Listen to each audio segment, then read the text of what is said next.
Good evening. Welcome to Washington. I'm Brett Baer.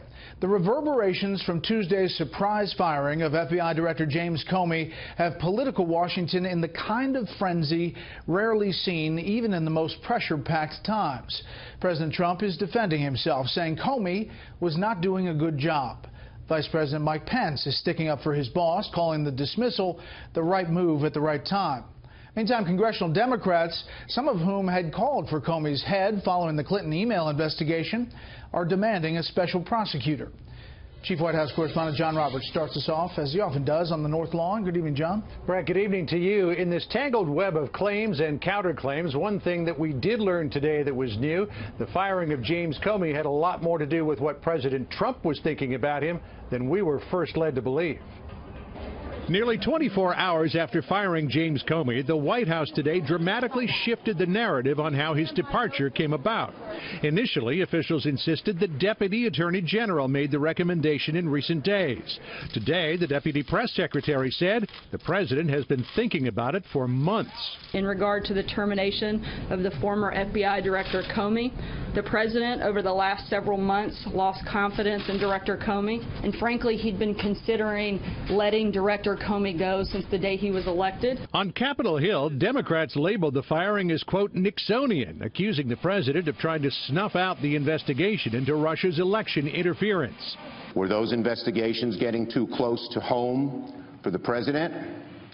The dismissal of Director Comey establishes a very troubling pattern. Meeting in the Oval Office with Nixon's Secretary of State, Henry Kissinger, President Trump insisted firing his FBI director was merely a matter of poor performance. He wasn't doing a good job. White House officials, from the vice president to the deputy press secretary, insisted Comey's firing was not about the Russia investigation. As has been stated repeatedly, and the president has been told, he's not under investigation. One of the big catalysts that we saw was last week on Wednesday. Director Comey made a pretty startling revelation that he had essentially taken a stick of dynamite and thrown it into the Department of Justice by going around the chain of command. In a moment rich with either irony or defiance, President Trump met in the Oval Office this morning with Russia's Foreign Minister Sergei Lavrov and Ambassador Sergei Kislyak, who was at the center of the controversy surrounding former National Security Advisor Michael Flynn. Is it just ironic, or is this the president poking a finger in his critic's eye? These were meetings that have been on the books for a while. They didn't just happen this morning.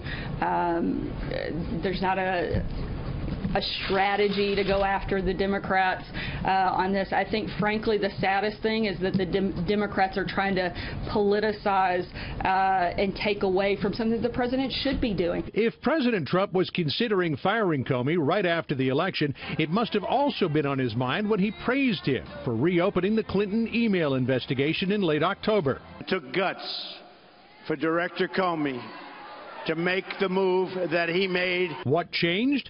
Being elected president, according to the White House. Once you take over leading the Department of Justice, that's very different than being a candidate in a campaign. As you guys all know, there's a very clear distinction between those two things. I think also having a letter like the one that he received and having that conversation that outlined the basic just atrocities in circumventing the chain of command in the Department of Justice. Late today, the president again ripped his Democratic opponents, much as he has been doing for the past 18 hours, tweeting out, quote, Dems have been complaining for months and months about Director Comey. Now that he has been fired, they pretend to be aggrieved. Phony hypocrites. It's rough out there. Brett? Thanks, John.